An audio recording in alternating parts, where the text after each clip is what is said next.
بسم اللہ الرحمن الرحیم۔ آج الحمدللہ ہماری تلاوت کا آغاز 4ویں پارے کے آخری قول ان اللہ یأمر بالعدل والاحسان وایتاء ذی القربى وینہی عن الفحشاء والمنکر والبغی۔ عبداللہ بن مسعود اس آیت کے بارے میں فرماتے ہیں کہ خیر اور شر کو واضح کرنے والی جامع ترین آیت ہے، یعنی اللہ تعالیٰ نے خیر کے دروازے اور شر کے امور اس ایک آیت میں واضح طور پر بیان فرما دی ہیں۔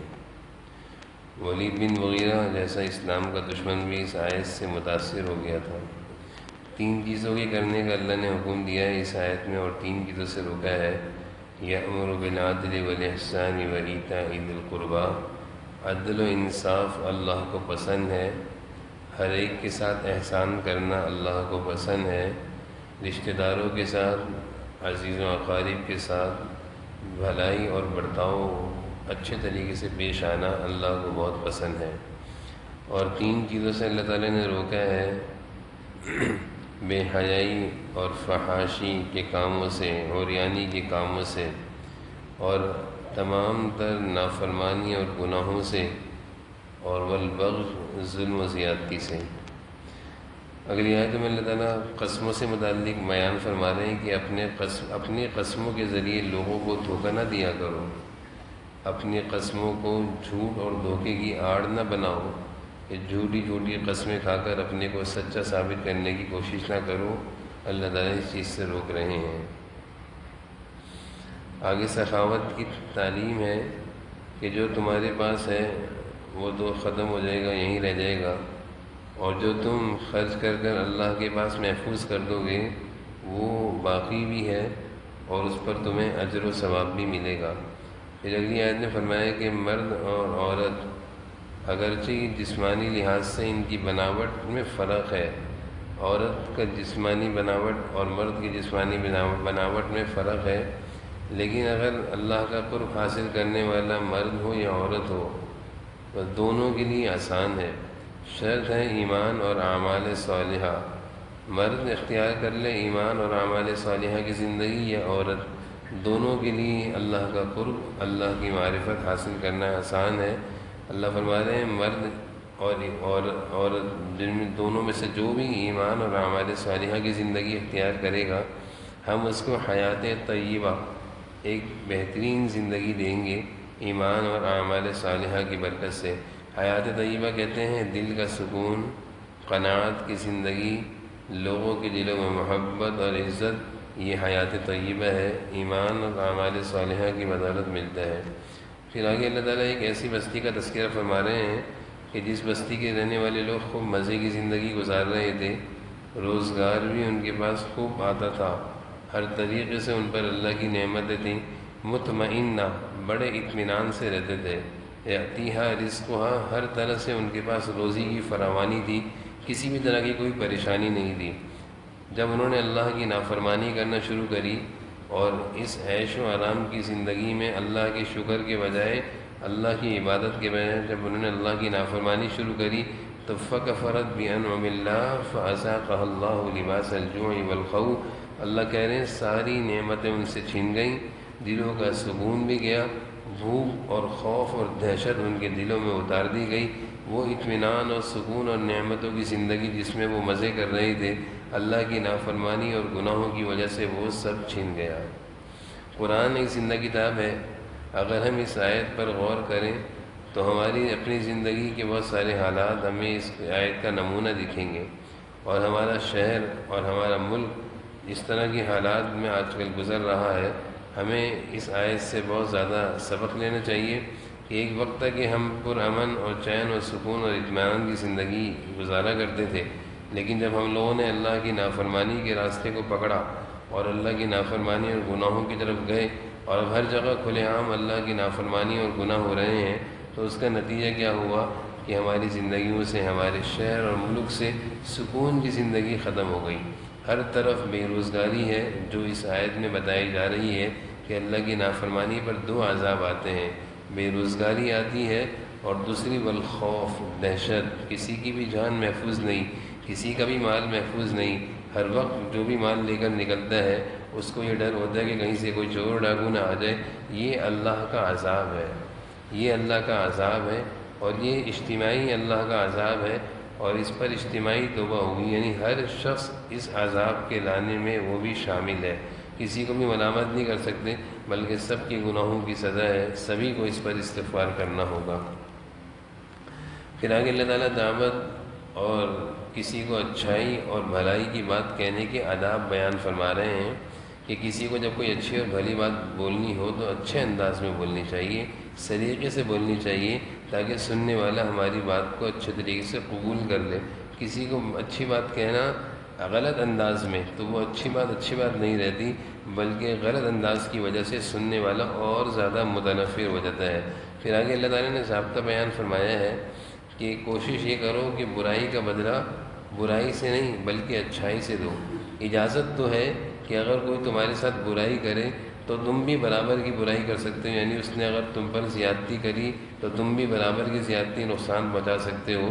لیکن بہترین اور اچھا راستہ یہ ہے کہ صبر تم لہو خیر للصابرین، صبر کرو، معاف کرو، یہ بہترین راستہ ہے. آگے سورۃ بنی اسرائیل شروع ہو رہی ہے، اس میں واقعہ معراج کا ذکر ہے.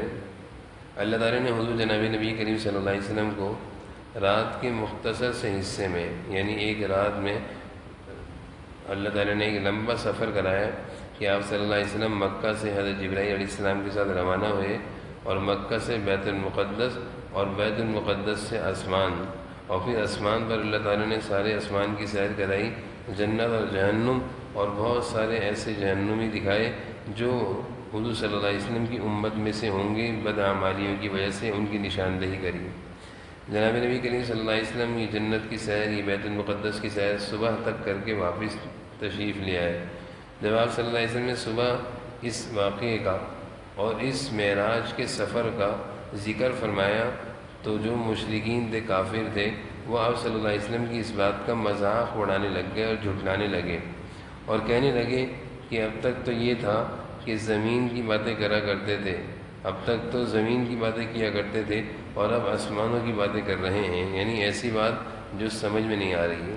یعنی سمجھ سے بالاتر ہے کہ ایک ہی رات میں بیت المقدس، اور بیت المقدس تو کئی میل دور ہے، کئی دن کا سفر ہے، ایک ہی رات میں بیت المقدس اور وہاں سے آسمان اور جنت اور جہنم اور سارا آسمان گھوم کر آ گئے. یہ سمجھ میں نہیں آ رہی. نقصان سمجھ میں نہ آنے کی ایک ہی وجہ ہے کہ جب انسان اپنے عقل کو، جب انسان دین کی باتوں کو عقل کے پیمانے پر رکھ کر سوچتا ہے، پرکھتا ہے، تو پھر اس کو سمجھ میں نہیں آتی. جیسے کہ آج کل کے دور میں اسلام کے بہت سارے احکامات کے بارے میں لوگ پوچھتے ہیں اس کی لاجک کیا ہے، یہ ذرا سمجھائیں، عقل میں نہیں آ رہی. تو جب ہم اپنے دین کو عقل کے پیمانے پر رکھ کر پرکھیں گے، سمجھیں گے، کبھی بھی سمجھ میں نہیں آئے گا. دین تو اللہ کے حکم کا نام ہے، جیسا کہہ دیا جائے اس طرح کر لیا جائے تب جا کر یہ دین سمجھ میں آتا ہے. یہی واقعہ جب ہوا تو حضرت ابوبکر صدیق رضی اللہ عنہ کو کسی کافر نے جا کر کہا کہ دیکھا تمہارا دوست آج کیا باتیں کر رہا ہے کہ ایک ہی رات میں زمین اور آسمان کا سفر پورا کر کے آگے. حضرت ابوبکر صدیق فرمانے لگے کہ اگر انہوں نے یہ کہا ہے تو سچ کہا ہے، جب حضور صلی اللہ علیہ وسلم نے یہ بات کہی ہے تو سچ کہی ہے، وہ جھوٹ نہیں بول سکتے. جناب نبی کریم صلی اللہ علیہ وسلم نے حضرت ابوبکر صدیق کی اس تصدیق پر ان کو صدیق کا لقب دیا کہ حضور صلی اللہ علیہ وسلم کی یہ تصدیق کی. انہوں نے واقعہ آپ صلی اللہ علیہ وسلم کی زبان سے نہیں سنا، بلکہ کسی کافر نے بتایا کہ ایسا کہہ رہے ہیں، فوراً تصدیق کر دی. اس وقت سے ان کا لقب صدیق پڑ گیا ہے. آگے اللہ تعالیٰ فرما رہے ہیں کہ ایک دن ایسا آئے گا کہ انسان اپنے کیے ہوئے نام اعمال کی شکل اپنے ہاتھوں سے دیکھ لے گا، خود ہی دیکھے گا. جو اس نے اپنے ہاتھ سے کیے ہوں گے وہ سارے نام اعمال اس کے سامنے ہوں گے، اور وہ دیکھتا ہوگا، اور اس سے کہا جائے گا اقرأ کتابک، یہ تیری نام اعمال کی کتاب ہے، اس کو پڑھ لے. کفیٰ بنفسک اليوم علیک حسیبا. اللہ تعالیٰ فرما رہے ہیں کہ ساری دنیا کا نتیجہ نکالنا اور ساری دنیا کا ان کے نام اعمال کو چیک کرنا اللہ کے لیے کوئی مشکل نہیں ہے. پھر آگے اللہ تعالیٰ فرما رہے ہیں کہ جو انسان دنیا چاہتا ہے اس کو ہم کچھ دنیا تو دے دیتے ہیں، لیکن آخرت میں اس کا کوئی حصہ نہیں ہوتا. اور جو آخرت کو سامنے رکھ کے مد نظر رکھ کر زندگی گزارتا ہے، اللہ تعالیٰ اس کی خوب قدر کرتے ہیں اور دنیا بھی اس کو دیتے ہیں اور آخرت میں بھی اس کی کامیابی ہوتی ہے۔ آگے والدین کے حقوق کو اللہ تعالیٰ نے تفصیل سے بیان فرمایا ہے۔ آغاز اللہ تعالیٰ نے اپنے حکم سے کیا۔ پہلے اللہ تعالیٰ نے کہا اللہ تعبدوا الا ایاہ، صرف ایک اللہ کی عبادت کرو۔ اس کے بعد فرمایا وبالوالدین احسانا، کہ والدین کے ساتھ احسان کرو۔ اللہ تعالیٰ نے اپنے حق کو ایک لفظ میں ذکر فرمایا ہے، ایک لفظ، اور والدین کے حقوق سے متعلق اللہ تعالیٰ نے تقریباً 6 جملے ارشاد فرمائے ہیں۔ پہلے ارشاد فرمایا ان کے احسانہ، والدین کے ساتھ احسان کرنا۔ پھر دوسرا ادب بیان فرمایا فلا تقل لہما اف، ان کے سامنے اف نہ کرنا۔ تیسرا ان کو جھڑکنا نہیں۔ چوتھا ان کے ساتھ نرمی سے بات کرنا، ان کے سامنے جھک کر عاجزی سے رہنا، بڑائی نہیں دکھانا، تکبر نہ کرنا، اور ان کے لیے دعائیں کرنا۔ تو اللہ تعالیٰ نے والدین کے حقوق کو 6 جملے بیان کر کے اس والدین کی حقوق کی عظمت اور اہمیت کو بیان فرمایا۔ بہت سارے گناہوں کا عذاب آخرت میں ہوگا، لیکن کچھ گناہ ایسے ہیں جن کا عذاب دنیا میں بھی ہوتا ہے، یعنی دنیا میں بھی انسان بھگتتا ہے اور آخرت میں بھی بھگتے گا۔ ان میں سے والدین کو ستانے کا انجام ہے۔ حضرت عبداللہ بن عمر رضی اللہ عنہ کے بارے میں آتا ہے کہ ان سے کسی شخص نے آ کر کہا کہ عبداللہ، میں نے ابھی اپنی والدہ کو کندھے پر سوار کر کے طواف کرایا ہے، یعنی پورا طواف اس دور میں کہ جب فرش بھی نہیں تھا اور کنکر اور پتھر زمین پر تھے، ننگے پاؤں، اور سخت گرمی میں اس نوجوان نے اپنی والدہ کو کندھے پہ بٹھا کر طواف کرایا۔ تو وہ یہ کہنے لگا عبداللہ بن عمر سے، ہے عبداللہ، کیا میں نے اپنی والدہ کا حق ادا کر دیا ہے؟ حضرت عبداللہ بن فرمانے لگے اگر تو ساری زندگی بھی اپنی والدہ کو اس طرح کندھے میں بٹھا کر طواف کرائے تو تو اس ایک رات کا بھی حق ادا نہیں کر سکتا جس رات میں تیری والدہ نے تجھے جنم دیا تھا۔ تو والدین کا حقوق ادا نہیں ہوتے، بلکہ ان کے حقوق میں ادا کرنے کی فکر میں لگا رہنا چاہیے۔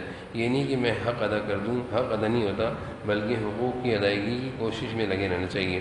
آگے اللہ تعالیٰ اہل ایمان کو حکم دے رہے ہیں کہ خرچ کیا کرو، لیکن خرچ کرنے میں اسراف نہ کیا کرو، یعنی جہاں جتنی ضرورت ہو اتنا ہی خرچ کرنا، اس سے زیادہ خرچ کرنا اس کو اسراف کہتے ہیں، اللہ کو پسند نہیں ہے۔ اور آگے فرمایا ولا تبذیرا، گناہوں کی جگہ پر بھی خرچ مت کیا کرو۔ آگے اللہ تعالیٰ نے کئی ساری برائیوں سے روکا ہے اور ان برائیوں کا ذکر فرمایا ہے کہ پہلے اپنی اولاد کو بے روزگاری کے خوف سے قتل مت کرنا، یعنی بے روزگاری اور مہنگائی کے خوف سے کہ اتنے سارے بچے ہم کیسے پالیں گے، جیسے کہ آج کل کے دور میں اس طرح کی باتیں کی جاتی ہیں۔ اللہ تعالیٰ فرما رہے ہیں نحن نرزقہم وإیاکم، ہم تمہیں بھی رزق دیتے ہیں اور تمہارے ذریعے سے جو بچہ جس کی ولادت تمہارے گھر میں ہوگی، بچے ہوں گے، ہم ان کو بھی رزق دیں گے۔ دوسرا اللہ نے کہا کہ بدکاری اور زنا کاری سے دور رہنا، ناحق کسی کو قتل نہ کرنا، یتیم کے مال کو ہرگز کبھی نہ کھانا، وعدہ خلافی، یعنی کوئی وعدہ کرو تو اس سے مکرنا نہیں بلکہ اس کو پورا کرنا، ناپ تول میں ڈنڈی نہ مارنا، بے دلیل اور بلا ثبوت کوئی بات تمہارے سامنے آئے تو اس بات پر یقین نہ کر لینا، اور نہ ہی اس بات کو عام کرنا، جیسے کہ آج کل ہوتا ہے کوئی ایسی بات سنی اور اس بات کو دوسروں تک پہنچا دی اور یہ بھی معلوم نہیں کیا کہ یہ بات صحیح ہے یا غلط ہے۔ آگے فرمایا کہ آنکھ، کان اور دل کے بارے میں اللہ تعالیٰ سوال کریں گے، یہ سب اللہ کی نعمتیں ہیں۔ آنکھ سے جو گناہ کیا ہوگا، کان سے جو گناہ کیے ہوں گے، اس کے بارے میں سوال ہوگا۔ پھر فرمایا کہ زمین میں تکبرانہ چال مت چلو، اور اس کی مثال اللہ نے دی کہ تم زمین میں کتنے ہی چوڑے ہو کر چلو، زمین کو پھاڑ نہیں سکتے اور نہ پہاڑوں کی بلندی تک اور آسمانوں کی بلندی تک پہنچ سکتے ہو۔ آگے اللہ تعالیٰ کفار کی حالت کو بیان فرما رہے ہیں کہ وہ کہتے تھے کہ جب ہم مر جائیں گے، ہڈیاں اور بوسیدہ ہم ہو جائیں گے تو دوبارہ کیسے زندہ ہوں گے؟ یعنی جب ہم مر کر ہماری ہڈیاں بالکل بوسیدہ ہو جائیں گی اور چورا چورا ہو جائیں گی تو ہم دوبارہ کیسے زندہ ہوں گے؟ اللہ تعالیٰ نے جواب دیا کہ جو اللہ تمہیں پہلی دفعہ زندہ کر سکتا ہے، بنا سکتا ہے، جبکہ تم کچھ بھی نہیں تھے، تو اللہ تعالیٰ دوبارہ بھی پیدا کر سکتا ہے۔ جیسے تصویر ایک دفعہ بنا دی جائے کاغذ پر، پھر اس کو مٹا دیا جائے، تو بنانے کے بعد، مٹانے کے بعد اس کو دوبارہ بنانا آسان ہوتا ہے۔ تو اللہ تعالیٰ فرمانے جب تمہیں ہم ایک دفعہ پیدا کر سکتے ہیں تو مرنے کے بعد دوبارہ قبروں سے زندہ کر کے بھی اٹھا سکتے ہیں۔ پھر اگلی آیت میں اللہ تعالیٰ صبح اور شام کی نماز کا حکم دے رہے ہیں، اور ایک قیمتی نماز یعنی تہجد کی نماز کا خاص طور پر حکم دے رہے ہیں. یہ تہجد کی نماز جو رات کے اندھیروں میں پڑھی جاتی ہے یہ ہے فرض نہیں ہے نہ واجب ہے، لیکن اس کی فضیلت اور اس کی برکتیں ایسی ہیں کہ انسان اس کا اہتمام کرے تو وہ جس طرح جب اس کے سامنے اس کی برکتیں آئیں گی تو وہ فرضوں کے اہتمام کی طرح اس کا بھی اہتمام کیا کرے گا. آگے اللہ تعالیٰ قرآن کے بارے میں فرما رہے ہیں کہ قرآن کو اللہ تعالیٰ نے شفا بنایا ہے، مومنین کے لیے رحمت بنایا ہے. پھر آگے اللہ تعالیٰ مشرکین کے مطالبے کا ذکر فرما رہے ہیں کہ حضور صلی اللہ علیہ وسلم سے کہتے تھے کہ ہم اس وقت تک آپ کو نبی نہیں مانیں گے جب تک کہ آپ کے ساتھ نہریں اور دریا نہیں چلیں گے. جب تک کہ یہ چیزیں آپ کے ساتھ نہیں چلیں گی اس وقت تک ہم آپ کو اللہ کا نبی نہیں مانیں گے. اس طرح کے مطالبات وہ کرتے تھے. اللہ تعالیٰ یہی فرما رہے ہیں انہوں نے ساری چیزیں یعنی نہریں اور دریا آپ کے ساتھ چلنا بھی شروع ہو جائیں تب بھی انہوں نے آپ کی بات کو نہیں ماننا. سورہ کہف شروع ہوتی ہے. اس صورت میں اللہ تعالیٰ چند نوجوانوں کا واقعہ تفصیل سے بیان فرماتے ہیں. ایک دور تھا، ایک زمانہ تھا کہ وہاں ایک زمانہ تھا، ایک جگہ کا بادشاہ تھا دقیانوسی بادشاہ. وہ لوگوں کو اپنی عبادت کا حکم دیتا تھا اور لوگ اس کو سجدہ کرتے تھے. اسی طرح ان کی زندگی گزر رہی تھی. تو اس کی سلطنت میں، اس کی حکومت میں چند نوجوان تھے جن کو اللہ تعالیٰ نے صحیح سمجھ عطا فرمائی اور انہوں نے بادشاہ کو سجدہ کرنے سے انکار کر دیا. بادشاہ نے ان سے پوچھا کہ تم ہمیں سجدہ کیوں، مجھے سجدہ کیوں نہیں کرتے؟ تو بادشاہ کو کہنے لگے کہ ہم تو اس اللہ کو سجدہ کرتے ہیں جو ہمارا بھی معبود ہے، تمہارا بھی معبود ہے. ہمیں بھی اس نے پیدا کیا ہے اور آسمان و زمین کو بھی اس اللہ نے پیدا کیا ہے. بادشاہ کو یہ برداشت نہ ہوا کہ یہ کیا ہوا، یہ تو میری سلطنت اور میری خدائی جو پوری میری سلطنت پر قائم ہے اس میں یہ بگاڑ پیدا کر دیں گے. بادشاہ نے ان کو مہلت دی کہ تمہارے پاس چند دنوں کی مہلت ہے، میری عبادت کی طرف لوٹ آؤ ورنہ تم سب کو پھانسی دی جائے گی. وہ نوجوان اپنے ایمان کے تحفظ کی خاطر اس ملک سے نکل پڑے اور دور ایک غار میں چلے گئے اور ایک غار میں جا کر وہ سو گئے. اللہ تعالیٰ نے ان نوجوانوں پر نیند طاری کر دی اور تقریباً وہ 309 سال تک اس غار میں آرام کرتے رہے. اور اللہ تعالیٰ نے یہ کیونکہ نیک نوجوان تھے، اللہ کی عبادت کے خاطر انہوں نے یہ مجاہدہ کیا تھا اور شہر سے گاؤں دیہات کی جنگل میں آ گئے تھے. اللہ تعالیٰ نے ان کی حفاظت کے لیے پورے نظام کو چلا دیا اور سورج کو حکم دیا کہ ان کے اوپر صبح کچھ تھوڑی روشنیاں ڈال دی کرنا. سورج کی روشنی جس سے انسان کا جسم صحت مند رہتا ہے، تو اللہ تعالیٰ نے سورج کو حکم دیا کہ صبح کے وقت ان کے جسم پر کچھ روشنی ڈالا کرو. اور اس کے قریب اس غار میں ہواؤں کو حکم دیا کہ یہاں سے ہو کر گزرا کرو تاکہ ان کا جسم خراب نہ ہو. 309 سال تک وہ نوجوان آرام کرتے رہے. 309 سال میں جب وہ اٹھے تو اٹھتے ان کو بھوک لگی اور انہوں نے ایک دوسرے سے کہنے لگے کہ ہم کتنا سوئے ہیں. تو کوئی کہنے لگا 1 دن سوئے ہیں، کوئی کہنے لگا آدھا دن سوئے ہیں. بہرحال ان کے پاس کچھ سکے تھے، پیسے تھے، کچھ کرنسی تھی. انہوں نے کہا کہ اپنے میں سے ایک ساتھی سے کہا بھائی یہ پیسے لو اور باہر جاؤ اور کوئی پاکیزہ چیز لے کر آنا. یعنی انسان جب اللہ کی عبادت کی زندگی گزارتا ہے تو سب سے پہلے اس کو فکر ہوتی ہے کہ جائز حلال پاکیزہ مال کھاؤں، کوئی ناجائز حرام کوئی گندی چیز نہ کھاؤں. تو ان نوجوانوں میں سے بھی ان کی یہی فکر تھی کہ بھائی کوئی پاکیزہ چیز لے کر آنا. تو ان میں سے ایک نوجوان گیا اور کہا کہ ذرا دیکھ سنبھل کر جانا، کہیں وہ بادشاہ کے کارندے دوبارہ پکڑ نہ لیں، مشکل میں آ جائیں گے. جب یہ گیا تو اس نے دکاندار کو جا کر وہ پیسے دی. تو دکاندار تو حیران کہ یہ تو بہت پرانی کرنسی دے رہے ہیں، تم لوگ کون ہو، تم کہاں تھے، اس طرح کی باتیں ہوئی. تو وہ نوجوانوں کا راز کھل گیا. اس دکاندار کو پتہ چلا تو اس نے اس وقت کا جو بادشاہ تھا، نیا جو بادشاہ تھا، جو پرانا بادشاہ تھا 309 سال پہلے، وہ تو مرا گیا تھا، ختم ہو گیا تھا. اور جو نیا بادشاہ تھا وہ ایک دیندار بادشاہ تھا. اس دکاندار نے اس دیندار بادشاہ تک بات پہنچائی کہ اس طرح کے نوجوان جو آج سے 300 سال پہلے غائب ہو گئے تھے وہ مل گئے ہیں. اور بادشاہ اس وقت کا کیونکہ دیندار تھا، اور اس بادشاہ کے دور میں کچھ لوگ ایسے تھے جو مرنے کی بات کی زندگی کا انکار کرتے تھے. بادشاہ اس وقت اللہ تعالیٰ سے دعا کر رہا تھا میں ان کو کس طرح سمجھاؤں.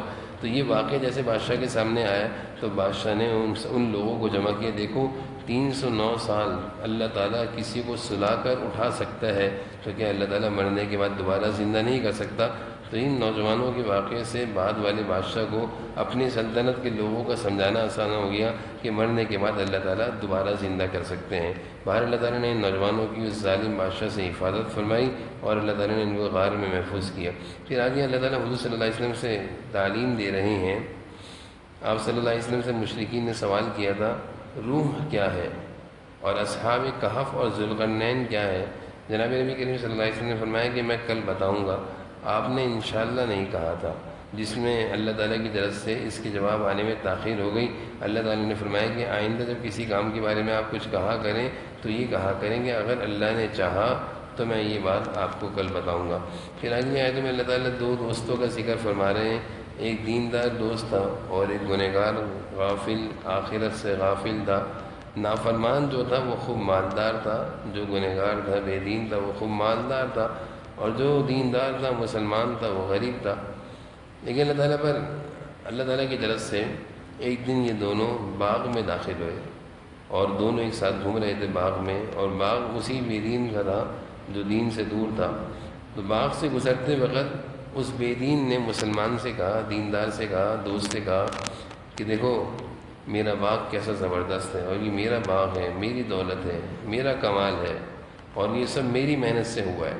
اور ساتھ میں یہ بھی کہنے لگا کہ دیکھو دنیا میں اتنا مزے میں ہوں، تو اگر آخرت میں مرا بھی، مرنے کے بعد اللہ کے پاس گیا بھی تو پھر میرے وہاں بھی مزے ہوں گے۔ یعنی وہ یہ سمجھ رہا تھا اتنی غفلت اور گناہوں کی زندگی میں یہاں پہ مجھ پر اتنی ساری نعمتیں ہیں، تو میں مر بھی گیا تو مرنے کے بعد مجھ پر وہاں بھی بہت ساری نعمتیں ہوں گی۔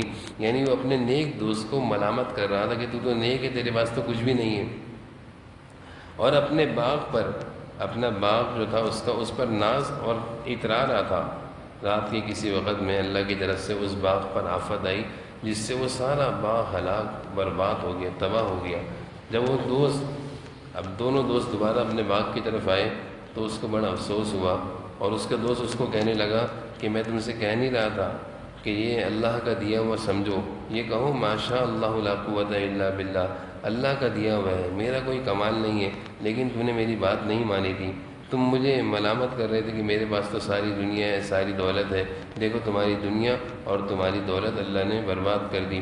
تو بعض دفعہ انسان کی کوئی غلطی ہوتی ہے، اللہ کی طرف سے جلدی سزا آ جاتی ہے، اور کبھی کبھی جلدی سزا آنے میں اللہ کی طرف سے مصلحت یہ ہوتی ہے کہ انسان کو جلدی سمجھ اور جلدی ہدایت نصیب ہو جائے۔ اللہ تعالیٰ ہم سب کو کہنے سننے